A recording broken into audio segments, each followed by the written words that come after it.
मोक्षमार्गस्य नेतारं भेत्तारं कर्मभूभृतां ज्ञातारं विश्वतत्त्वानां वन्दे तद्गुणलब्धये आचार्य उमास्वामी विरचित तत्वार्थसूत्र मोक्षशास्त्र. तर ह्याच्यामध्ये आपण 6वं सूत्र बघतोय, प्रमाण नयैरधिगमः. सूत्राचा अर्थ काय होतोय, कोण सांगतोय? प्रमाण आणि नयाच्या द्वारे आपल्याला ज्ञानाची प्राप्ती होते. म्हणजे ज्ञान प्राप्त होण्यासाठी प्रमाण आणि नय हे काय आहे तर साधन आहे. म्हणजे त्याच्या आश्रयाने आपल्याला ज्ञानाची प्राप्ती होणार आहे, म्हणून त्याला साधन असं म्हटलेलं आहे. त्याच्यानंतर नय कशाला म्हटलंय आणि प्रमाण कशाला म्हटलंय? वस्तू आहे, कशी आहे तर अनेक गुणांपासून वस्तू बनली, किंवा वस्तूमध्ये द्रव्यामध्ये अनंत गुण आहेत.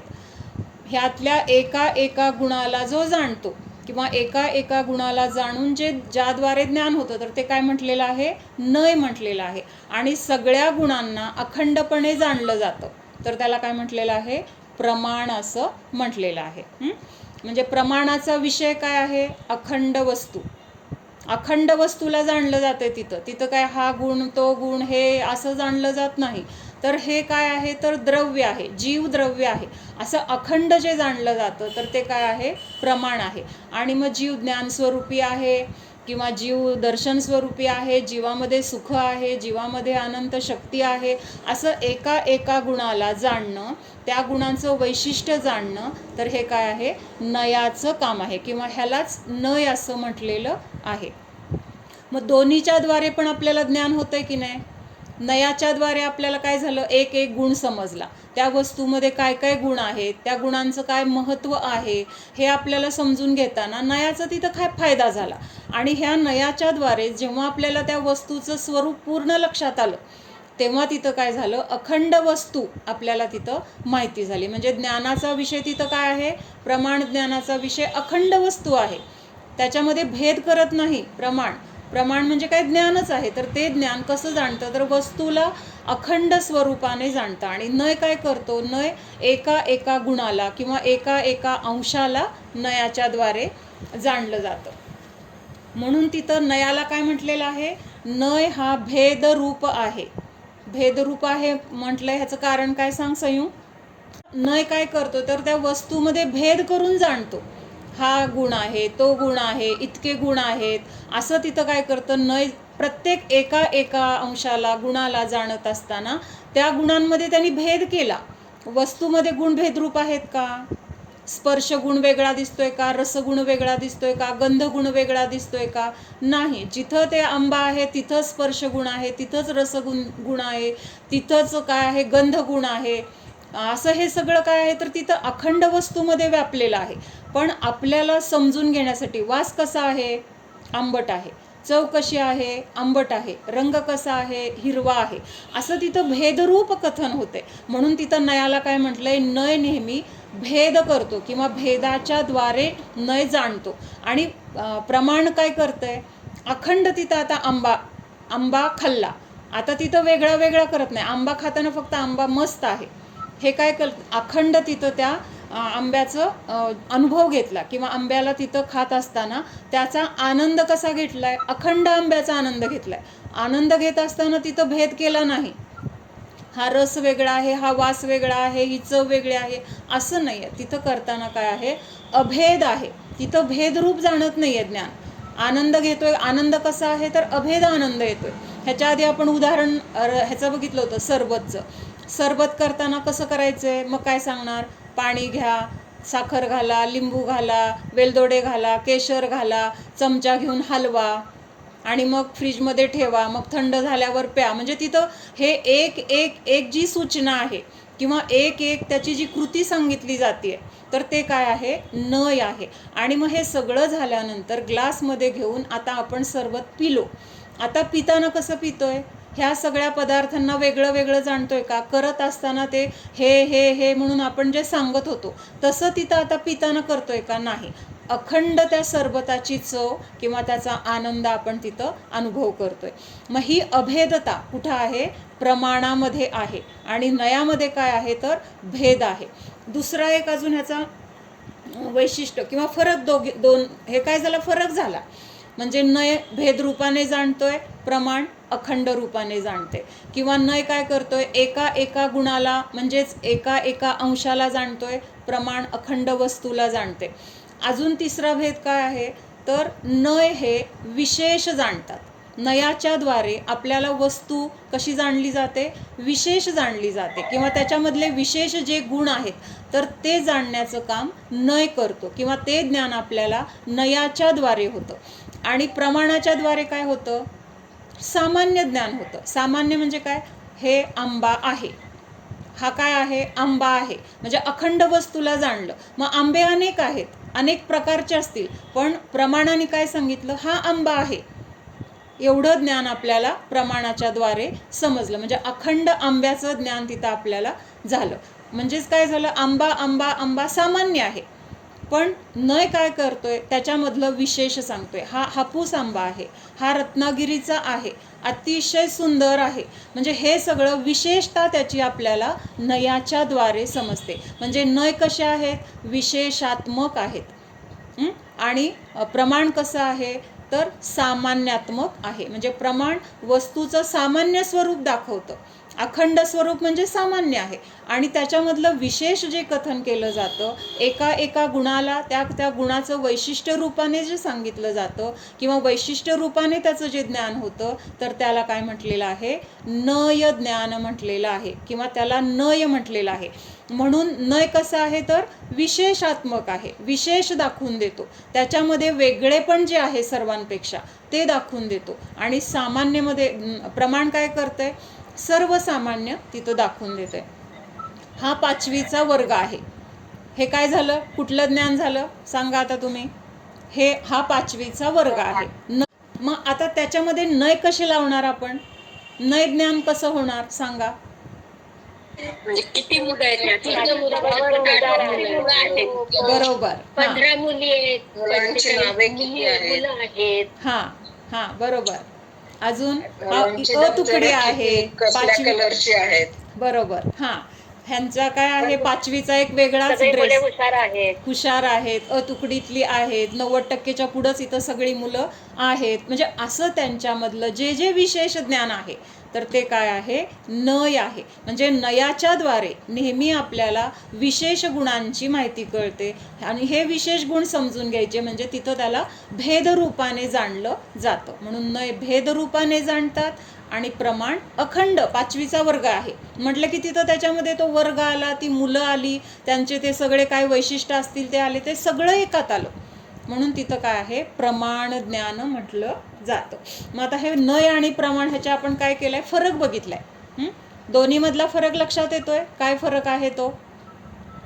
आता हे पॉइंट सांगा तुम्ही. प्रमाण म्हणजे जे मुख्य आहे, पूर्णपणे एखादी गोष्ट असली तर ती पूर्णपणे हे करणे, पूर्ण वस्तूचं, अखंड वस्तूचं ज्ञान असं सांगायचं. अखंड वस्तू आहे, अभेद वस्तू आहे, तर ते काय झालं, प्रमाण झालं. आणि नय कशाला म्हटलंय, नय त्या वस्तूचं एक एक गोष्ट खोलपणे विचार करणे किंवा सांगणे किंवा बघणे.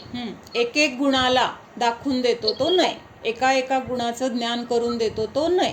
म्हणून काय म्हटलेलं आहे, नय एका एका गुणाला दाखवून देतो, आणि प्रमाण अखंड वस्तूला दाखवून देतो. दुसरा पॉइंट प्राजक्ता. नय हे विशेषात्मक आहे आणि प्रमाण हे सामान्य, सर्वसामान्य ज्ञान. उदाहरणार्थ वेगळं सांगायचं, मी सांगितलेलं सोडून दुसरं सांगायचं. आणि प्रमाण दोन्ही पण निर्दोषच आहेत, दोन्ही पण निर्दोषच आहेत, सम्यक ज्ञानच आहेत. नय पण सम्यक ज्ञान आहे, प्रमाण पण सम्यक ज्ञान आहे. पण आता जे विशेषात्मक आणि सामान्यात्मक जे सांगितलं, तर त्याचं उदाहरण सांग म्हटलं मी. जीवातील गुण पर्याय दाखवणे किंवा जाणणे हे विशेष आहे. बरोबर, म्हणजे जीवाचा ज्ञान गुण हा विशेष आहे.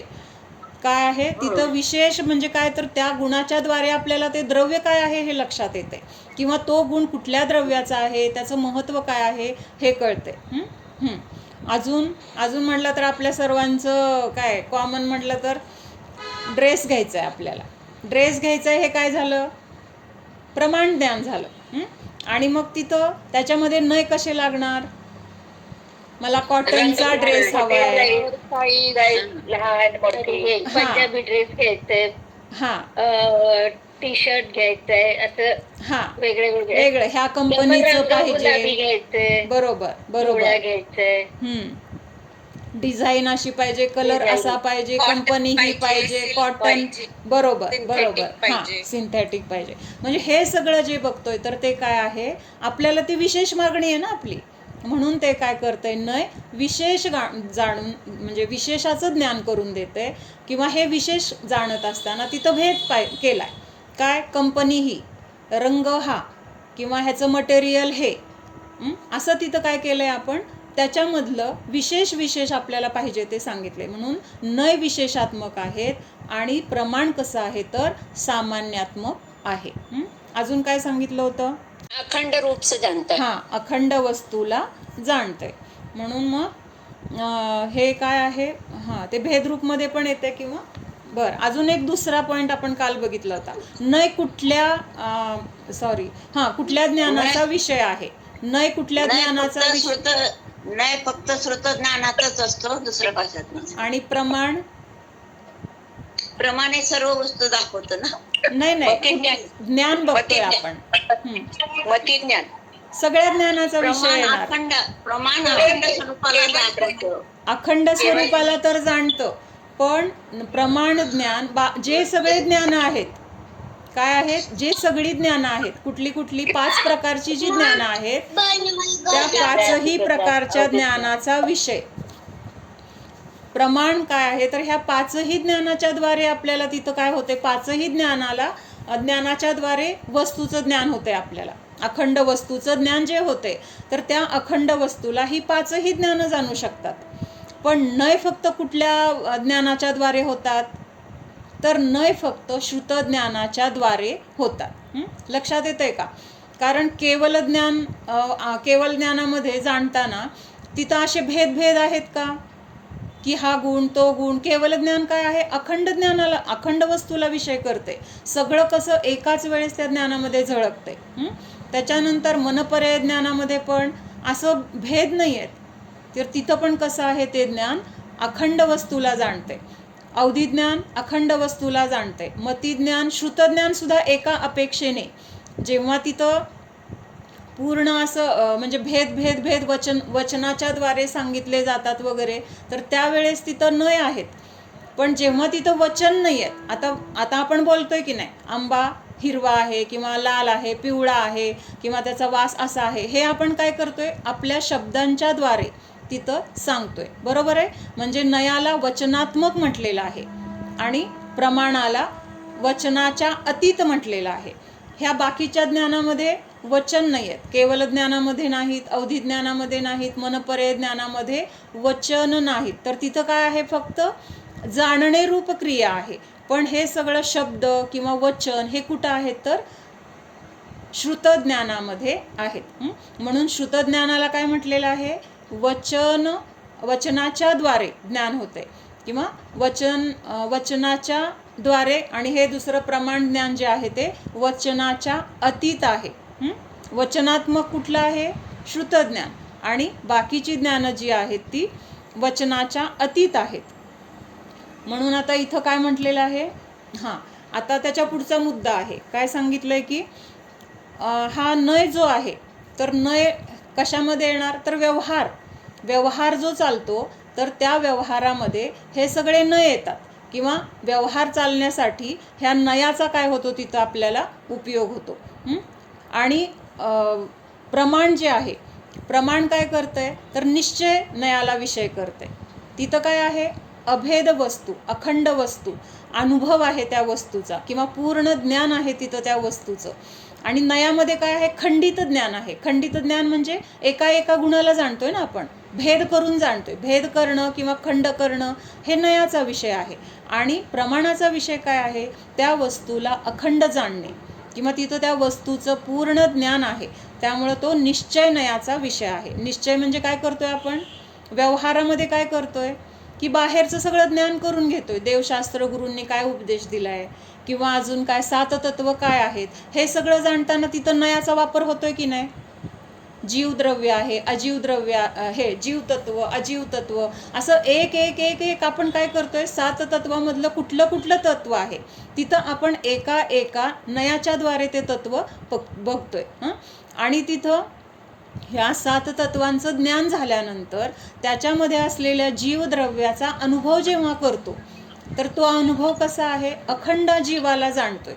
तिथं भेद नाही आहे. त्यामुळं तिथं काय आहे, निश्चय नयाचा विषय आहे. नय कसे आहेत तर व्यवहारामध्ये आहेत. समजून घेण्यासाठी वचनाच्या द्वारे, शब्दाच्या द्वारे हा गुण तो गुण असं आहे तसं आहे, त्याच्यामध्ये हे वैशिष्ट्य आहे, त्याचा असा उपयोग आहे, हे सगळं कुठं आहे, व्यवहार आहे. हे सगळं जिथं आपण भेद करतो ना तिथं भेद करून त्या गोष्टीला जाणण्याचा आपण काय करतोय, प्रयत्न करतोय. मग जाणत असताना एका एका अंशाला जाणतोय.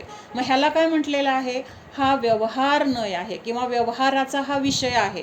आणि निश्चयामध्ये काय करतोय, जे नयाच्या द्वारे आपल्याला अखंड वस्तूचं ज्ञान झालेलं आहे तर त्या अखंड वस्तूचा अनुभव करतोय आपण. आणि ह्या अखंड वस्तूचा अनुभव किंवा अखंड वस्तूला जाणतोय तर हा निश्चय नयाचा विषय आहे. कारण तिथं पूर्ण वस्तू जाणली गेली. सरबत आपण अखंड पितोय की नाही, अखंड म्हणजे त्याच्यामध्ये सगळं एकत्रितपणे आहे आणि त्या एकत्रितपणाचा आपण तिथं काय करतोय, आस्वाद घेतोय किंवा आनंद घेतोय. म्हणून तिथं अभेदता जी आहे तर त्या अभेदतेलाच काय म्हटलेलं आहे, निश्चय म्हटलेलं आहे. आणि जिथं भेद करून बघतोय, एक एक एक खोलून बघतोय, त्याचं वैशिष्ट्य समजून घेतोय तर तिथं त्याला व्यवहार किंवा भेदरूप कथन असं म्हटलेलं आहे. त्याच्यानंतर नय काय करतोय, एका एका गुणाला जाणतोय आणि प्रमाण काय करतंय, संपूर्ण द्रव्याला जाणतंय. तिथं एका गुणाचा किंवा अनंत गुणांचा वेगळा वेगळा असा विषय प्रमाणामध्ये नाही, तो कुठं आहे, नयामध्ये आहे. म्हणून नय फक्त गुणाला जाणतो आणि प्रमाण द्रव्याला किंवा वस्तूला किंवा पदार्थाला जाणतं. म्हणजे पूर्ण वस्तू पूर्ण द्रव्य असं जे काय आहे तर ते प्रमाणाचं विषय आहे. पॉईंट म्हणजे दोघांमधला फरक, दुसऱ्या पॉईंटमध्ये दुसरा फरक, तिसरा म्हणजे एकीकडं काय येणार आहे, भेदरूप आहे, त्यावेळेस तिकडं दुसरीकडं काय येणार आहे, अभेदरूप आहे. एक देशाला जाणतो, संपूर्ण द्रव्याला जाणतो. हे वचनात्मक आहे आणि प्रमाण कसं आहे, ज्ञानात्मक आहे किंवा वचनाच्या अतीत आहे. हे भेदरूप कथन आहे, इथं अभेदरूप कथन आहे. हे विशेषाला जाणतं, ते सामान्याला जाणतं. असे सगळे पॉईंट्स करून काय करायचं आहे, त्याच्यामधला भेद लिहून काढायचा आहे, म्हणजे फरक लिहून काढायचा आहे. म्हणजे झाल्यानंतर ह्याच्याद्वारे वस्तूचं स्वरूप, नयाच्याद्वारे वस्तूला जाणायचं आहे आणि प्रमाणाच्या द्वारे त्या अखंड वस्तूला जाणून आपल्याला तिथं काय होणार आहे, सम्यक ज्ञानाची प्राप्ती. सम्यक ज्ञानाची प्राप्ती होणार आहे आणि हे सम्यक ज्ञानच आपल्याला मोक्ष मार्गावर उपयोगी आहे. आता इथलं पान नंबर आहे 25. सम्यक दर्शन अंधश्रद्धान के साथ एक रूप नहीं है. म्हणजे सम्यक दर्शन कसं आहे, निर्णयात्मक आहे. म्हणजे स्वतः निर्णय होतोय तिथं सम्यक दर्शनामध्ये. श्रद्धान काय करतंय, शिक्कामोर्तब, ही वस्तू अशीच आहे, हे तिथं काय आहे, पक्का विश्वास, पक्क श्रद्धान, पक्का निर्णय, हे कशामध्ये आहे, सम्यक दर्शनाचा तो विषय आहे. म्हणजे तिथं अंधश्रद्धा नाही आहे, कुणीतरी सांगितलं आणि विश्वासाने जसं आहे तसं असं तिथं सम्यक दर्शन करत नाही. अंधश्रद्धेचं काम कोण करतं, सम्यक दर्शनाचा विषय नाही तर ते कुणाचा आहे, तर मिथ्यात्वाचा किंवा मिथ्या दर्शनाचा विषय आहे. त्यामुळे सम्यक दर्शन त्याच्याशी एकरूप नाही. उसका अधिकार आत्मा के बाहर या स्वच्छंदी नहीं है. आणि हे जे सम्यक दर्शन आहे तर त्या सम्यक दर्शनाचं जे काही त्याचं अस्तित्व, त्याचं अधिकार म्हणजे काय, त्याच्याद्वारे जे काही केलं जाते तर ते कुठं आहे, त्या त्या द्रव्यामध्ये आहे. ते दुसऱ्या कुठल्या द्रव्याचं काही करायला जाऊ शकत नाही. वह युक्तिपुरस्सर ज्ञानसहित होता आहे. मग हे जे सम्यक दर्शन होते, सम्यक दर्शन होण्यासाठी अगोदर ज्ञान असणं गरजेचं आहे. बरोबर आहे, लक्षात आहे हा मुद्दा सगळ्यांच्या. ज्ञान झाल्याशिवाय आपल्याला तिथं श्रद्धान निश्चित होत नाही किंवा श्रद्धान आपलं सम्यक म्हटलं जाणार नाही. मग अगोदर ज्ञान होणार, मग तसं श्रद्धान होणार. जसं ज्ञानाने दाखवलंय त्याच्यावर श्रद्धा काय करते तर शिक्कामोर्तब करते. श्रद्धा फक्त शिक्कामोर्तब करायचं किंवा निर्णय करायचं किंवा विश्वास करण्याचं काम करते. आणि बाकी द्रव्य कसं आहे हे दाखवण्याचं काम कोण करते? ज्ञान करते. आणि ज्ञानाने जे दाखवलं त्याच्यावर ते श्रद्धा निर्णय करते. किंवा श्रद्धा हा गुण काय करतो त्यावेळेस तिथं निर्णय करतो. आणि त्यामुळं तिथं काय आहे? श्रद्धेला किंमत आहे. आणि श्रद्धेमुळं मग आधी असलेलं ज्ञान सम्यक ज्ञान म्हटलं जातं. लक्षात आहे? जंगलाचं उदाहरण, जंगलामध्ये आपण हरवलोय, आपल्याला तिथं वाट सापडत नाही आहे. मग कुणीतरी भेटला, त्याने आपल्याला सांगितलं असं जावा तसं जावा तसं जावा, ही खूण ती खूण ती खूण. आणि मग आपल्याला त्यांनी सांगितल्यावर पहिला विश्वास आहे का त्याच्यावर श्रद्धा आहे का? नाही. पण आता दुसरा पर्यायच नाही, बघायला तर पाहिजे. मग त्यांनी दाखवलेल्या सांगितलेल्या मार्गावर आपण चालण्याचा प्रयत्न केला, सुरुवात केली. मग थोडं पुढं गेल्यानंतर त्यांनी सांगितलेली पहिली खूण दिसली. मग काय झालं? तिथं त्यांनी सांगितलेलं बरोबर असावं असं तिथं आपल्याला अजून काय वाटायला लागले, म्हणजे तसं ज्ञान व्हायला लागले. पण निर्णय नाही झाला अजून. निर्णय कधी झाला? जेव्हा त्यांनी सांगितलेल्या सगळ्या खुणा आपल्याला ते रस्ता चालत असताना लागल्या आणि त्याद्वारे आपल्याला आपला मार्ग मिळाला किंवा आपल्याला जिथं पोहोचायचं तिथं आपण पोहोचलो. पोहोचल्यानंतर आता आधी त्यांनी सांगितलेल्या ज्ञानाचं काय झालं? तिथं विश्वास निर्माण झाला की त्या माणसाने सांगितलेलं जो मार्ग होता तो बरोबरच होता. कधी श्रद्धान झालं? जेव्हा आपल्याला त्या ज्ञानाच्या द्वारे तिथं पोहोचण्याचा आपण पुरुषार्थ केला, ती गोष्ट आपल्याला तिथं गेल्यानंतर दिसली, हां, मग तिथं कळलं की हा मार्ग बरोबर आहे. म्हणजे आपलं श्रद्धान कधी झालं? ज्ञानाच्या नंतर झालंय श्रद्धान. अगोदर तर ज्ञान होतं, पण अगोदरचं ज्ञान कसं होतं? पक्क ज्ञान नव्हतं, त्याच्यामध्ये निर्णय नव्हता, सम्यकपणा नव्हता. हा सम्यकपणा कधी आला? तर जेव्हा तिथं श्रद्धेने सांगितलं की हां हे बरोबर आहे, मग त्या ज्ञानाला पण तिथं काय म्हटलं जातं? सम्यक ज्ञान म्हटलं जातं. त्या ज्ञानामध्ये पण मग सम्यकपणा येतो. उस प्रकार वस्तू के दर्शन के समान है. म्हणजे निर्णयात्मक, म्हणजे पक्क. आपल्याला एखादी गोष्ट घ्यायची असेल तर आपण परीक्षा करतो की नाही? तिथं परीक्षा काय केली तिथं की हां त्यांनी सांगितलेला मार्ग हाच आहे अशी परीक्षा आपल्याला तिथं पोहोचल्यानंतर झाली. तोपर्यंत तिथं निर्णय नव्हता. म्हणजे त्या युक्तीच्या द्वारे, कुठल्या युक्तीच्या द्वारे? त्या मार्गाने आपण चालत आल्यानंतर आपल्याला पाहिजे त्या ठिकाणी आपण पोहोचलो. असं तिथं आपल्या मनामध्ये काय झालं? हे जे काही विचार झाले, ह्या विचारांच्या द्वारे तो मार्ग बरोबर आहे असं श्रद्धान झालं. मग हे श्रद्धान जे झालेलं आहे त्या परीक्षेच्या द्वारे झालेलं आहे. परीक्षा झाली का आपली? तेव्हा त्या मार्गाची परीक्षा आपण केली का नाही?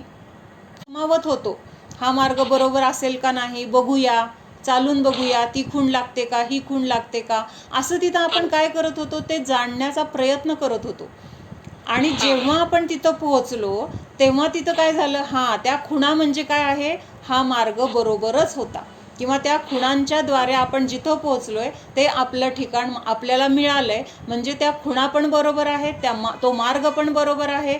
असं आपण काय केलं? तिथं परीक्षेच्या द्वारे निर्णय केला, अनुभवाच्या द्वारे तिथं निर्णय केला. आणि ह्यालाच काय म्हटलं? युक्तिपुरस्सर. युक्ती म्हणजे काय? परीक्षा केली. हां म्हणजे आता वस्तू घ्यायला गेलो आपण, मग आपल्याला काय काय सांगितलेलं आहे ह्या कंपनीचं, मग ती कंपनी आहे का? तो नंबर, जो काही नंबर आपल्याला पाहिजे ड्रेसचा, एल साईज एम साईज, ती साईज आहे का? किंवा जो कलर पाहिजे तो आहे का? हे सगळं बघून आपण तिथं ती खरेदी केली. म्हणजे ह्या सगळ्या काय आहेत? चिन्हांच्या द्वारे आपण जे काही त्या वस्तूची निवड केली, त्या वस्तूची खरेदी केली, तर त्याला तिथं काय म्हटलेलं आहे? युक्तीच्या द्वारे, परीक्षेच्या द्वारे त्या वस्तूचं काय झालं? तिथं आपण ग्रहण केलेलं आहे. म्हणून तिथं म्हटलेलं आहे युक्तिपुरस्सर. म्हणजे अशा परीक्षेच्या द्वारे तिथं ज्ञान होतंय आणि मग त्या ज्ञानाला काय म्हटलं जातंय? सम्यक ज्ञान म्हटलं जातंय.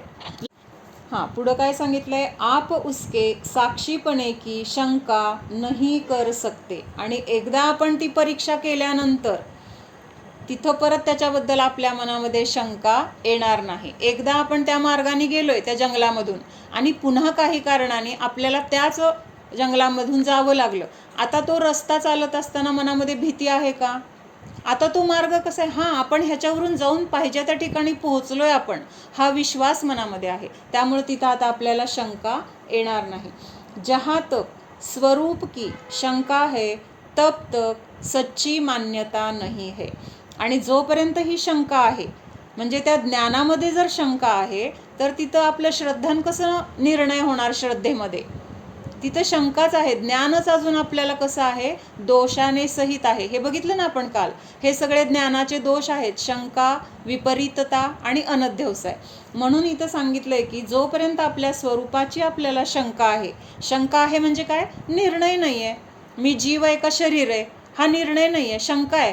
काय माहिती, जीव असेल शरीर असेल, असं जर तिथं निर्णय नसेल तर तोपर्यंत तिथं आपल्याला सम्यक दर्शन नाही. सच्ची मान्यता म्हणजेच काय? सम्यक दर्शन नाही. म्हणून उस शंका को दबाना नहीं चाहिए किंतु उसका नाश करना चाहिए. मग ही जी शंका उत्पन्न झाली आहे की हे आहे का ते आहे, तर ती शंका निरसन करण्याचा तिथं जो मार्ग आहे, त्या मार्गाच्या द्वारे त्या शंकेला नष्ट केलं पाहिजे आणि तिथं निर्णय केला पाहिजे. तसंच जर शंकित अवस्थेत बसलो तर आपण काय राहणार आहे? आकुलित राहणार आहे. निर्णय न झाल्यामुळं आपल्याला तिथं पुढं काही कृती करता येणार नाही आणि आहे त्या अवस्थेमध्ये राहिल्यामुळं आपल्याला जे पाहिजे ते मिळणार नाही. म्हणून काय केलं सांगितलंय? शंका आहे ना, मग त्या शंकेला दाबून टाकायचं नाही किंवा आहे तसं सोडून द्यायचं नाही.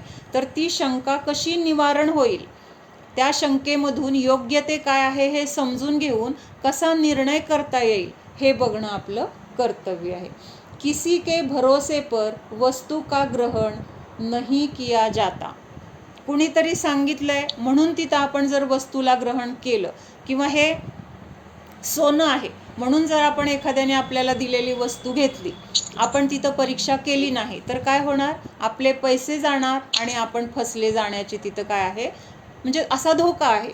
म्हणून कुणीतरी सांगितलंय म्हणून घेण्यापेक्षा आपण स्वतः तिथं त्या आपल्याला जे काही त्याची लक्षणं माहीत आहेत, त्या लक्षणाच्या द्वारे परीक्षा करून आपण जर ते घेतली वस्तू, तर तिथं आपल्याला फसलं जाणार नाही किंवा आपले पैसे योग्य ठिकाणी गेले, त्या पैशाच्या बदल्यात आपल्याला योग्य वस्तू मिळाली, हे आपल्याला तिथं काय राहणार आहे? समाधान राहणार आहे. आणि ह्यालाच काय म्हणतात? ह्यालाच न्याय म्हणतात. हे जे परीक्षेच्या द्वारे आपण जे जे काही घेतोय करतो, व्यवहारात तर आपण हे सगळं करतोय. कुठली पण गोष्ट घेताना आपल्याला नारळ घ्यायचा आहे, दुकानदाराने दिला म्हणून आपण पिशवीत घालतो का? त्यांनी दिला, दुकानदार देणार म्हणजे आता चांगलंच देईल असा विचार करून आपण पिशवीत घालतो का? तिथं तो नारळ आपण वाजवून बघतो, पाणी आहे का, त्याच्यानंतर तो कुठं चिरला आहे का, किंवा डबडब आवाज येतोय म्हणजे नासका आहे का, अशी आपण तिथं काय करतो? लहान आहे का मोठा आहे का, नुसतं वर्ण केशर दिसते, ह्या सगळ्या गोष्टींची आपण तिथं परीक्षा करतोय. म्हणजेच आपण तिथे काय करतोय? ती गोष्ट आपल्याला पाहिजे तशी मिळवण्यासाठी ह्या लक्षणाच्या द्वारे ती वस्तू तशी आहे का तपासतोय, त्याची परीक्षा करतोय. आणि अशी परीक्षा केल्यानंतर आता आपण फसलं जाणार का तिथं? मग फसलं जाणार नाही. म्हणून परीक्षा करून वस्तू घ्यायची आहे किंवा परीक्षा करून आपल्याला हे तत्व समजून घ्यायचं आहे. जर असं परीक्षेच्या द्वारे आपण ते तत्व समजून घेतलं तर तिथं आपलं सम्यक श्रद्धान, सम्यक दर्शन होणार आहे. परीक्षा करके उसके लिए कुठले पण अर्थ लिहू. आचार्यांनी मूळ ग्रंथ सूत्र लिहिलेली आहेत. ही जी संस्कृत सूत्र आहेत, तर त्याची रचना उमास्वामी आचार्यांनी केलेली आहे. आणि हे जे रामजीभाई आहेत तोशी पंडित, त्यांनी काय केलेलं आहे? त्या सूत्रांवर त्यांनी स्पष्टीकरण विस्ताराने आपल्याला समजण्यासाठी त्यांनी काय केले? टीका रचलेली आहे. म्हणून त्यांचं पण नाव तिथं आहे. नुसती सूत्ररचना जी आहे तर ती उमास्वामी आचार्यांची आहे. हाँ, तर प्रत्येक को स्वयं स्वतः उसकी परीक्षा करके उसके लिए प्रयत्न करना चाहिए. वह कैसे हो सकता है, सो यह सूत्र बतलाता है. म्हणजे ह्या सूत्राच्या द्वारे, नयाच्या द्वारे परीक्षा करून एकेका गुणाला समजून घेऊन मग ते द्रव्य तसं आहे का हे आपण काय करणार आहोत? परीक्षा करणार आहोत. म्हणून कुणीतरी सांगितलंय म्हणून करू नका, तर स्वतः ती परीक्षा करा आणि मग त्याच्याद्वारे तिथं निर्णय करा. वह कैसे हो सकता है, सो यह सूत्र बतलाता है. विचारकता के प्राथमिक नियम तथा समस्त युक्तिमान विश्व के सिद्धांतों को प्रमाण और नय का नाम देकर उसका आश्रय लेने के लिए सत्यशोधक को यह सूत्र सूचित करता है. मग इथं जे काही सिद्धांत आहेत ह्या विश्वामध्ये, सिद्धांत म्हणजे काय, त्यांनी सांगितलेलं आहे हे असं आहे, असं काहीतरी तिथं दिलेलं आहे, तर ते तसं कसं आहे, ते बरोबर आहे का, किंवा कुठल्या परीक्षेच्या द्वारे ते बरोबर आहे हे सिद्ध होणार आहे, हे सगळं आपल्याला तिथं तपासायला सांगितले. किंवा त्यासाठी हे प्रमाण आणि नय काय आहेत आपल्याला उपयोगी आहेत. ह्यांच्याद्वारेच आपल्याला ह्या सिद्धांताची, ह्या तत्वाची परीक्षा होणार आहे आणि जे काही त्याचं स्वरूप आहे तर त्या स्वरूपाचं, त्या सत्याचं आपल्याला तिथं ज्ञान होणार आहे. त्यांनी तेच सांगितले की प्रमाण और नय को युक्ती कहते है. युक्ती म्हणजे ह्याच्याद्वारे परीक्षा केली जाणार आहे आणि ह्या परीक्षेचंच दुसरं नाव काय आहे, युक्ती असं म्हटलेलं आहे. सतशास्त्र का ज्ञान आगम ज्ञान है. सतशास्त्र म्हणजे काय, जे खरे देवशास्त्र गुरु ह्यांच्याद्वारे जे शास्त्र आपल्यापर्यंत पोहोचलेलं आहे तर त्याला सतशास्त्र म्हटलेलं आहे. आणि तेच काय आहे, आगम आहे, किंवा त्या आगमाच्या द्वारे जे ज्ञान होणार आहे त्याला आगम ज्ञान म्हटलेलं आहे. आगम म्हणजे काय, जिनवाणी, शास्त्र, ग्रंथ हे सगळं आगम आहे किंवा द्वादशांग जिनवाणी, आणि ह्याचं ज्ञान हे काय आहे, आगम ज्ञान आहे. आगम में वर्णित तत्वों की यथार्थता युक्ति द्वारा निश्चित किए बिना तत्वों के भावों का यथार्थ भास नहीं होता, इसलिए यहाँ युक्ति द्वारा निर्णय करने को कहा है.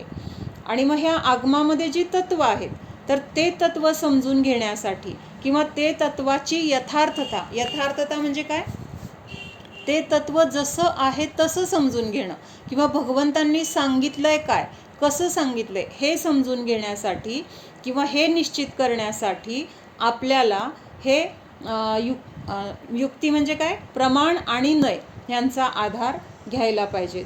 जोपर्यंत आपण हे नय आणि प्रमाणाच्या द्वारे हा आगम समजून घेत नाही तोपर्यंत आपल्याला त्या तत्वामध्ये काय भाव आहे, त्या तत्वाचं काय स्वरूप आहे हे आपल्याला समजणार नाही, जसं आहे तसं समजणार नाही. म्हणून युक्तीच्या द्वारे निर्णय करायला सांगितलंय. युक्तीच्या द्वारे म्हणजे परीक्षेच्या द्वारे तपासून स्वतः तिथं त्याला आपण पडताळून पाहणं. कुणीतरी सांगितलंय म्हणून आपण जर निर्णय केला तर काय होऊ शकतं, फसवलं, म्हणजे कुणीतरी सांगितलं म्हणून आपण ऐकलं तर तिथं काय होणार आहे, आपण फसले जाणार आहे. आणि आपण जर तिथं स्वतः परीक्षा केली तर तिथं आपण फसले जाणार नाही. आणि आपण परीक्षा केल्यानंतर समजा कुणीतरी आपल्याला सांगितलं की नाही हे चुकीचं आहे, तर आपल्याला तिथं तसं त्यांनी सांगितलं त्याच्यावर विश्वास बसणार नाही, कारण आपण स्वतः त्या मार्गावर चालून तिथल्या त्या मार्गाचा, तिथल्या त्या मार्गातल्या खुणांचा आपण अनुभव घेतलेला आहे. त्यामुळे पुन्हा जर आपल्याला कुणी सांगितलं की ह्या जंगलाच्या मार्गाने जर तुम्ही गेलाय, मगाशी गेलतो आपण तर त्या मार्गाने तुम्ही तुमच्या जागेवर पोहोचणार नाही असं जर आपल्याला कुणी सांगितलं तर तिथं विश्वास बसणार आहे का आता आपल्याला? तिथं आपण निर्णय कधी केलाय, आपण स्वतः अनुभव घेऊन निर्णय केलाय. त्यामुळे त्या लोकांनी सांगितलं म्हणून आपल्याला तिथं मग विश्वास बसणार नाही, कारण आपण खरं काय आहे ते परीक्षेच्या द्वारे तिथं निर्णय केल्यामुळं कुणीतरी तिथं मग चुकीचं जरी काय सांगितलं तरी आपण काय म्हणणार आहे, नाही हे बरोबरच आहे, तुम्ही सांगताय ते चुकीचं आहे. म्हणजे परीक्षा करण्याचा हा काय आहे, फायदा आहे. काय आहे, अनेकांत काय आहे आणि एकांत काय आहे, तर ह्याचं इथं थोडंसं स्पष्टीकरण दिलेलं आहे. जैन शास्त्रों में अनेकांत और एकांत शब्दों का खूब प्रयोग किया जाता है. म्हणजे सगळीकडे अनेकांत, एकांत, स्याद्वाद हे शब्द आपल्याला येणार आहेत जिनवाणीमध्ये, किंवा ह्या शब्दांचा सगळ्या शास्त्रांमध्ये काय आहे, भरपूर प्रयोग केलेला आहे. इसलिए उनका संक्षिप्त स्वरूप यहाँ दिया जाता है. मग प्रत्येक ठिकाणी हे शब्द येणार आहेत. मग आपल्याला त्याचा अर्थ जर माहीत नसला, ते काय आहे, अनेकांत काय आहे, एकांत काय आहे, हे जर आपल्याला समजलं नाही तर आपल्याला तिथं त्या सगळ्या बाकीच्या मग त्या शब्दांचं जे वाक्य आहे त्या वाक्याचा अर्थ आपल्याला समजणार नाही. म्हणून हे शब्द काय आहेत, त्यांचा अर्थ काय आहे हे समजून घेणं गरजेचं आहे. म्हणून थोडक्यात इथं सांगतायत. अनेकांत म्हणजे काय? अनेक ज्यामध्ये अंत आहेत किंवा अनेक अंतांनी जे सहित आहे. अंत म्हणजे काय? काल सांगितलं होतं. अंत म्हणजे काय? अनेक धर्मांनी जे बनलेलं आहे तर त्याला काय म्हटलेलं आहे? अनेकांत. म्हणजे त्या ठिकाणी एकाच वेळेस एकाच द्रव्यामध्ये अनेक धर्म राहत आहेत. काय राहत आहेत? एकाच द्रव्यामध्ये एकाच वेळी किंवा अनादि अनंत काळासाठी ते अनेक धर्म राहत आहेत. ह्याला काय म्हटलेलं आहे? अनेकांत म्हटलेलं आहे. अनेक अंतांनी जे सहित आहे, अनेक धर्मांनी जे सहित आहे तर ते काय आहे? अनेकांत असं म्हटलेलं आहे. आणि एकांत कशाला म्हटलेलं आहे? तर जिथं फक्त एकच धर्म आहे, जिथं एकच धर्म आहे किंवा जिथं एकाच धर्माचं कथन आहे, जिथं एकाच धर्माचं वर्णन आहे, एकाच धर्माला आपण जाणतोय तर त्याला तिथं काय म्हटलेलं आहे? एक अंताने सहित, एक धर्माने सहित. म्हणजे आता अजून एक मुद्दा आपल्याला प्रमाण आणि नयामध्ये आला. नय कसा आहे आणि प्रमाण कसं आहे. आता हे दोन शब्द तुम्ही तिथं लावून मला सांगा. एकच धर्म सांगितलाय, एकाच धर्माला तिथं विषय केलेला आहे, एकाच गुणाला तिथं विषय केलेला आहे. एकच धर्म आहे म्हणजे काय? एकच गुण आहे किंवा एकच धर्म आहे जिथं, तर त्याला एकांत म्हटलेला आहे. मग एकांत हा नयाचा विषय आहे. कारण नय काय करतोय? एकाच गुणाला दाखवतोय, एकाच धर्माला दाखवतोय. त्यामुळं काय आहे तिथं? एकांत हा नयाचा विषय आहे. आणि प्रमाण काय आहे? अखंड वस्तूला दाखवते. अखंड वस्तूमध्ये अनंत धर्म आहेत, अनेक धर्म आहेत. त्यामुळं प्रमाण कसं आहे? अनेकांतात्मक आहे. कारण अखंड वस्तूमध्ये अनंत गुण आहेत, अखंड वस्तूमध्ये अनंत धर्म आहेत. मग हीच काय आहे? अखंडता म्हणजे प्रमाण आहे. आणि मग प्रमाणाचा विषय काय झाला? अनेकांतात्मक झाला. आणि नयाचा विषय काय झाला? एकांतात्मक झाला. लक्षात येत आहे की मग भेद करून आपण तो नय आपल्याला काय करतोय? एक एक गुण दाखवतोय. त्या द्रव्यामध्ये अनेक गुण आहेत पण नय काय करतोय? एका एका गुणाला विषय करतोय. मग एका एका गुणाला बघणं म्हणजेच तो एक धर्माला बघणं. गुण म्हणजे काय? धर्म आहे. अंत म्हणजे काय? धर्म आहे. मग नय काय करतोय? नय म्हणतोय जीवामध्ये ज्ञान गुण आहे. म्हणजे नयाने पहिल्या एका वेळेस एकाच विषय केलाय. एका वेळेस सगळ्या गुणांचं सांगतोय का नय? एका वेळेस एकाच कथन करणार, एकाच गुणाचं ज्ञान होणार आहे आपल्याला नयाच्या द्वारे. म्हणून तिथं नय कसा आहे? एकांतात्मक आहे किंवा एकांत स्वरूपाने आपल्याला नय ज्ञान करून देतोय. आणि प्रमाण काय आहे? तर तिथं अनेक धर्म आहेत, अखंड वस्तूला आपण जाणतोय म्हणजे अखंड अनेक धर्माला जाणतोय. म्हणून तिथं अनेकांत, प्रमाण हे अनेकांताचा विषय आहे. अनेकांत और एकांत दोनों के दो दो भेद है. म्हणजे एकांताचे पण दोन प्रकार आहेत आणि अनेकांताचे पण दोन प्रकार आहेत. अनेकांत के दो भेद, सम्यक अनेकांत और मिथ्या अनेकांत, तथा एकांत के दो भेद, सम्यक एकांत और मिथ्या एकांत है. म्हणजे आता हे अनेकांत जे आहे तर त्याचे दोन भेद केले, एकांताचे दोन भेद केले. कुठले? एक सम्यक अनेकांत, एक मिथ्या अनेकांत. एक सम्यक एकांत आणि एक मिथ्या एकांत. इथपर्यंत लक्षात आलं सगळ्यांच्या? दोन भेद कसे झाले? सम्यक आणि मिथ्या असे दोन्हीचे पण भेद आहेत, अनेकांतचे पण आणि एकांतचे पण. मग आता हे सम्यक आणि मिथ्या अनेकांत काय आहे ते सांगतात.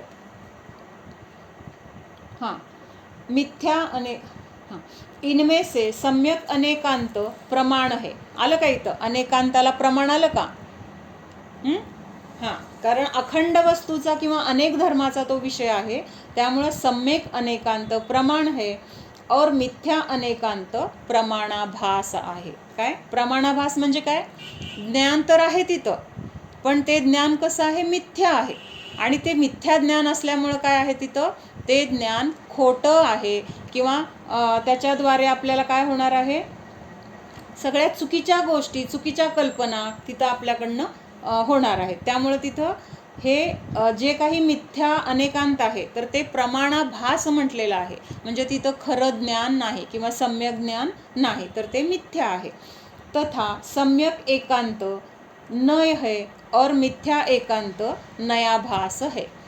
म्हणजे आता मी काळा मी गोरा असं आपण म्हटलं. आता हे काय आहे, मी काळा असं म्हटल्यानंतर तिथं काय झालं, नय झाला. लक्षात येते का? मी काळा किंवा मी गोरा असं काय म्हटलं आपण, गोरा किंवा म्हणजे वर्णगुणाची एक आपण पर्याय बघतोय किंवा वर्णगुणाला आपण बघतोय. म्हणजे तिथं काय करतोय, अखंड द्रव्यातल्या एका फक्त वर्णगुणाचं कथन आहे. म्हणजे काय आहे ते, नय आहे. नय आहे हे लक्षात येतंय ना, इथं एका गुणाला बघतोय. मग आता तिथं काय म्हणतोय, मी काळा किंवा मी गोरा. मग आता हे सम्यक एकांत आहे का मिथ्या एकांत आहे? एकांत आहे हे तर कळलं तुम्हाला, कारण एका गुणाला बघतोय आपण. काळा किंवा गोरा हा गुण बघतोय आपण. कुठला गुण आहे, वर्णगुण आहे. मावशी अवघड वाटतंय का? आणि जे मिथ्या आहे ते प्रमाणासारखं वाटतंय, म्हणजे ज्ञान तर वाटतंय पण ते चुकीचं असल्यामुळं त्याला प्रमाणाभास म्हटलेलं आहे. तसं हां, मग आता जर मी म्हणलं की मी काळा आहे किंवा गोरा आहे, ह्या वाक्यामध्ये हे नय वाक्य आहे एवढं तर कळलं सगळ्यांना. एका गुणाला फक्त सांगितले, गोरा किंवा काळा. मग आता हे सम्यक एकांत आहे का मिथ्या एकांत आहे, हा माझा प्रश्न आहे. बरं, कारण हे जीवाचं गुण आहे, हां, छान छान, बरोबर. कारण आपण ह्या शरीराला मी काळा आणि मी गोरा जर मानतोय तर तिथं मुळात मान्यता चुकलेली आहे. ते ज्ञान चुकीचं झालं म्हणून तो नय सुद्धा काय झाला, मिथ्या एकांत झाला. सम्यक और मिथ्या अनेकांत का स्वरूप प्रत्यक्ष अनुमान तथा आगम प्रमाण से अविरुद्ध एक वस्तु में जो अनेक धर्म है उन्हें निरूपण करने में जो तत्पर है सो सम्यक अनेकांत है. प्रत्यक्ष म्हणजे स्वतः समोर पाहून, अनुमानाच्या द्वारे म्हणजे जर ती वस्तू समोर तर नाही पण तिथं जे काही चिन्ह दिसते त्या चिन्हावरून आपण अनुमान केला की ती वस्तू इथं आहे. म्हणजे उदाहरणार्थ काहीतरी धूर यायला लागलाय, अग्नी दिसलेली नाही आपल्याला, प्रत्यक्षात अग्नी समोर आहे हे प्रत्यक्ष जाणलं, पण प्रत्यक्ष अग्नी नाही आहे तर तिथं काय आहे, धूर आला. मग धुरावरून आपण काय म्हणतोय, ज्या अर्थी धूर आहे तिथं नक्की अग्नी आहे, कारण अग्नी असल्याशिवाय धूर येणार नाही. म्हणजे हे जे आपण अनुमान केलं कशाच्या द्वारे केलं, त्या धुराच्या द्वारे केलं. मग तिथं प्रत्यक्षाच्या द्वारे किंवा अनुमानाच्या द्वारे तथा आगम प्रमाणसे. आगम प्रमाणसे म्हणजे शास्त्रामध्ये दिलेलं आहे. आणि हे कुणी लिहिलं शास्त्र, कुणी सांगितलंय, तर जे आपले खरे देव आहेत, अरिहंत भगवान तीर्थंकर, त्यांनी सांगितलेलं आहे. मग आता काही गोष्टी आत्ता आपण प्रूव्ह करू शकतो का, अग्नी समोर बघू शकतो, प्रत्यक्ष ज्ञान झालं. किंवा धूर दिसला, धुराच्या द्वारे अग्नी जाणली, म्हणजे काहीतरी तिथं धूर पण प्रत्यक्ष झाला, त्याच्याद्वारे आपण अग्नी जाणली. पण आता आपण नरक आणि स्वर्ग आत्ता आपण बघू शकतोय का? मग कशावरून नरक आणि स्वर्ग आहेत, कारण ह्या आगमामध्ये ते वर्णन आहे. आगमामध्ये वर्णन आहे. आगम कुणी लिहिलाय, कुणी सांगितलंय, अरिहंत भगवंतांच्या दिव्यध्वनीमधून, तीर्थंकरांच्या दिव्यध्वनीमधून हे सगळं वर्णन आलेलं आहे. आणि ते वर्णन आचार्यांच्याद्वारे आजपर्यंत आपल्याकडे पोचलेलं आहे. मग काही गोष्टी समोर आहेत तर त्याचा प्रत्यक्षाने निर्णय करायचा आहे, काही अनुमानाच्या द्वारे निर्णय करायचा आहे, तर काही आगमामध्ये दिलंय. आणि आपले भगवान कसे आहेत, जे सत्य आहे किंवा जे त्यांनी प्रत्यक्ष पाहिलेलं आहे, केवल ज्ञानामधलं सगळं जे जाणलं जातंय तर ते प्रत्यक्ष जाणलं जातंय का परोक्ष जाणलं जातंय, कसं जाणलं जातंय, प्रत्यक्ष जाणतंय. हां, प्रत्यक्ष जाणलं जातंय. अगदी आता आपल्या हातामध्ये आवळा ठेवला, आपल्याला त्या आवळ्याला जाणणं अवघड आहे का, समोर दिसतंय ना हातामध्ये क्लिअर, तर त्याला म्हणतात प्रत्यक्ष. मग हे केवली भगवंतांनी जे स्पष्ट जाणून, प्रत्यक्ष जाणून आपल्याला त्यांच्या दिव्यध्वनीमधून हे सांगितलंय. म्हणून काही गोष्टी ज्या आत्ता आपण प्रत्यक्ष किंवा अनुमानाच्या द्वारे जाणू शकत नाहीये. अनुमानाच्या द्वारे आत्ता आपल्याला स्वर्ग नरकाची सिद्धी करता येईल का, धुराच्या द्वारे अग्नीची सिद्धी करता आली. धूर पाहिला आणि त्याच्याद्वारे अग्नी आहे हे सिद्ध केलं, बरोबर आहे. त्याच्यामध्ये चूक आहे का मावशी? अग्नी जाणली हे बरोबर आहे का चूक आहे का अंदाज पंच करतोय? ज्या अर्थी धूर आहे त्या अर्थी 100% अग्नी आहे. अग्नी असल्याशिवाय धुराची उत्पत्ती होणार नाही. म्हणजे अनुमानाच्या द्वारे अग्नीची सिद्धी 100% बरोबर आहे अशी झाली. तसं आपल्याला आता नरक आणि स्वर्गाची किंवा सिद्ध भगवान आहेत तिथं सिद्धशिलेवर, हे आपण तिथं अनुमानाच्या किंवा प्रत्यक्षद्वारे सिद्ध करू शकतोय का? जाणू शकतोय का? नाही आहे. तेवढं आत्ता आपलं शक्ती नाही आहे, तेवढं ज्ञान नाही आहे. म्हणून तिथं काय म्हटलेलं आहे? आगमामध्ये हे सांगितलेलं आहे. आगमच मला प्रमाण आहे. प्रमाण म्हणजे काय? योग्य आहे. आगमामध्ये खोटं असणार नाही किंवा अरिहंत भगवान खोटं सांगणार नाहीत. त्यांनी जे प्रत्यक्ष अनुभवलंय पाहिलंय त्याचाच त्यांनी उपदेश दिलेला आहे. तेच आगमामध्ये आलेलं आहे. म्हणून ते कसं आहे तर योग्यच आहे. असा निर्णय वस्तूमध्ये करणं. काय करणं लक्षात येते का? ह्या 3 गोष्टी का सांगितल्यात? प्रत्यक्ष आपण अनुभवू शकतो, मग प्रत्यक्ष असेल तर प्रत्यक्ष जाणा. प्रत्यक्ष वस्तू नाही आहे तर अनुमानाच्या द्वारे जाणा. आणि ह्या दोन्हीच्या द्वारे पण आपण जाणू शकत नाही, तिथं आगमाचं काय करा? आधार घ्या. आगमाच्या द्वारे त्याच्यावर विश्वास ठेवा असं सांगितलंय. मग असं जाणत असताना वस्तूमध्ये जे अनेक धर्म आहेत त्या अनेक धर्माला सांगतो तो कोण आहे तर सम्यक अनेकांत आहे. अवघड वाटतंय का? काय सांगितलंय? होय होय. हां, प्रत्यक्ष म्हणजे आपण स्वतः परीक्षा करतोय. अनुमान म्हणजे ती वस्तू प्रत्यक्ष नाही पण काही चिन्हांच्या द्वारे तिथं काय करतोय आपण? त्या वस्तूची सिद्धी. धूर आहे म्हणजे तिथं अग्नी असणारच आहे. जरी मला आत्ता अग्नी इथं दिसत नाही आहे पण ज्या अर्थी धूर आहे त्या अर्थी तिथं आपण त्याचा निर्णय करतोय. आणि आता प्रत्यक्ष पण पाहू शकत नाही, अनुमान पण करू शकत नाही. तर त्यावेळेस जो तीर्थंकर भगवंतांनी जो उपदेश दिलाय दिव्यध्वनीमधून, तर तोच उपदेश आचार्य परंपरेच्या द्वारे ह्या शास्त्रामधून आपल्यापर्यंत आलेला आहे. आगमाच्या द्वारे आपल्यापर्यंत आलेला आहे. मग जरी आपण तिथं प्रत्यक्ष आणि अनुमानाच्या द्वारे सिद्धी करू शकत नाही पण भगवंतांनी सांगितलेलं कसं आहे? त्यांनी ते स्पष्ट जाणलेलं आहे. त्यांच्या ज्ञानामध्ये त्यांनी त्याला अनुभवलेलं आहे. प्रत्यक्ष पाहून आपल्याला त्यांनी त्याचा उपदेश दिलेला आहे. मग भगवान सांगणार ते कसं सांगणार? जे सत्य आहे, जे जसं वस्तूचं स्वरूप आहे त्यांनी ते तसंच सांगितलेलं आहे. म्हणजे भगवान खोटं सांगणार नाहीत. भगवान सांगते ते योग्यच सांगणार. ह्याच्याद्वारे आपण त्या वस्तूचा निर्णय करू शकतो. आणि असा जो निर्णय वस्तूचा होतोय आणि त्या वस्तूमध्ये काय सांगितलंय? मग अनेक धर्म सांगितलेत. मग त्या अनेक धर्माला आपण प्रत्यक्ष, अनुमान किंवा आगम प्रमाणाच्या द्वारे जाणतोय. त्याला काय म्हटलेलं आहे? सम्यक अनेकांत म्हटलेलं आहे. नंतर आहे एकांत. एवढं एकांत बघून बस करूया. प्रत्येक वस्तू निज रूप से है, पर रूप से नहीं. प्रत्येक वस्तु निज रूप से है, पर रूप से नहीं. आत्मा स्वरूप से है, पर रूप से नहीं. पर उसके स्वरूप से है, आत्मा के स्वरूप से नहीं. इस प्रकार जानना सो सम्यक अनेकांत है. म्हणजे हे पण परत त्यांनी सम्यक अनेकांतच उदाहरण दिले. अनेक अंत म्हणजे काय सांगितलंय? वस्तू आहे. कशी आहे वस्तू? नित्य पण आहे, अनित्य पण आहे, सत पण आहे, असत पण आहे, अभेद पण आहे, भेदरूप पण आहे. असे हे वस्तूचे काय आहेत? आपण उदाहरणासाठी 3 गुण घेतोय पण असे वस्तूमध्ये अनेक धर्म आहेत. आणि हे धर्म कसे आहेत?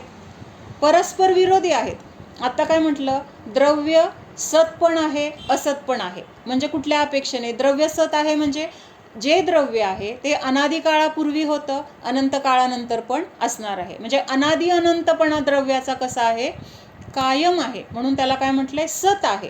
त्या वस्तूची सत्ता नष्ट होत नाही म्हणून ते द्रव्य सत म्हटलंय. असत कुठल्या अपेक्षेने म्हटलंय? तर त्या द्रव्याची पर्याय प्रतिसमयाला उत्पन्न होते, नष्ट होते म्हणून त्या अपेक्षेने द्रव्याला असत म्हटलेलं आहे. ह्या दोन्ही गोष्टी द्रव्यामध्ये एकाच वेळेस आहेत का? द्रव्य सत पण आहे, द्रव्य पर्याय नष्ट होते म्हणून असत पण आहे. अनादी अनंत आहे म्हणून सत आहे, पर्याय उत्पन्न होते नष्ट होते म्हणून असत आहे. तसंच द्रव्य नित्य पण म्हटलं जातं, कायम आहे. आणि पर्याय अनित्य आहे, पर्याय कायम राहत नाही. द्रव्य अभेद आहे. अभेद म्हणजे काय? त्याच्यामध्ये अनंत गुण असलं तरी एक अखंड द्रव्य आहे. ते गुण त्याचे वेगळे वेगळे नाही आहेत. हे अपेक्षेने अभेद आहे. आणि जेव्हा आपण त्या द्रव्याला जाणतोय नयाच्याद्वारे, एका गुणाला जाणतोय, एका पर्यायाला जाणतोय, मग तिथं आपण कसं जाणतोय? भेदरूप जाणतोय. जीवामध्ये ज्ञान आहे, दर्शन आहे, सुख आहे, शक्ती आहे, अस्तित्व आहे, वस्तुत्व आहे, असं आपण काय करतोय? भेद करून जाणतोय. मग ह्या अपेक्षेने द्रव्य भेदरूप आहे. आणि असं भेदरूप जाणलं तरी त्याच्यामध्ये प्रत्यक्ष भेद दिसून येत नाहीत, अखंड द्रव्यच अखंडपणाने राहते, तर ह्याला तिथं अभेदता म्हटले. तसं वस्तू स्वतःच्या स्वरूपाने आहे, म्हणजेच तिथं परद्रव्य माझ्यामध्ये येऊ शकत नाही, किंवा मी परद्रव्यामध्ये जाऊ शकत नाही, परद्रव्य माझ्यामध्ये येऊन मिसळू शकत नाही, परद्रव्य माझ्यामध्ये काही करू शकत नाही. तर हे सगळं काय आहे? असे अनेक धर्म एकाच वेळेस प्रत्येक द्रव्यामध्ये आहेत, आणि ह्याला काय म्हटलेलं आहे? सम्यक अनेकांत म्हटलेलं आहे. ओम सावधान, जाणा हा मी शुद्ध जीव आहे, जाणणारा आहे, मात्र जाणत आहे. जाणणे सोडून मी अन्य काहीही करणारा नाहीच. जाणा हा मी अखंड अभेद जीव आहे. माझ्यामध्ये अनंत गुण आहेत. हे अनंत गुण माझ्या जीवद्रव्यामध्ये सर्व प्रदेशामध्ये व्यापलेले आहेत. वेगळे वेगळे नाहीत, एकरूपच आहेत. म्हणून मी अभेद आहे, अखंड आहे, अनादि अनंत आहे. माझा कधीही नाश होतच नाही.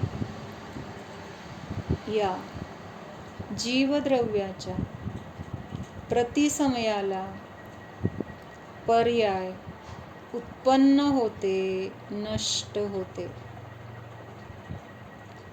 ही पर्याय अनित्य आहे, असत आहे. पर्याय क्षणिक आहे, म्हणून अनित्य आहे, असत आहे. पण द्रव्य कायम सत्स्वरूपी आहे, नित्यच आहे, अविनश्वर आहे. स्वतःच्या अभेद स्वरूपाला जाणा. या अभेद स्वरूपामध्येच अनंत ज्ञान, अनंत दर्शन, अनंत सुख, अनंत शक्ती आहे. सुखासाठी मला परद्रव्याची गरज नाही, पैशाची, धनाची गरज नाही. मी या पैशावर, धनावर जगणारा नाही. पैशामुळे मला सुख मिळत नाही, पैशामध्ये सुख नाही. सुख नावाचा गुण जीवामध्ये आहे, बाहेरच्या कुठल्याही परिग्रहामध्ये नाहीच. माझ्या अभेद स्वरूपामध्ये बाहेरचा कुठलाही परिग्रह प्रवेश करू शकतच नाही. अभेद स्वरूप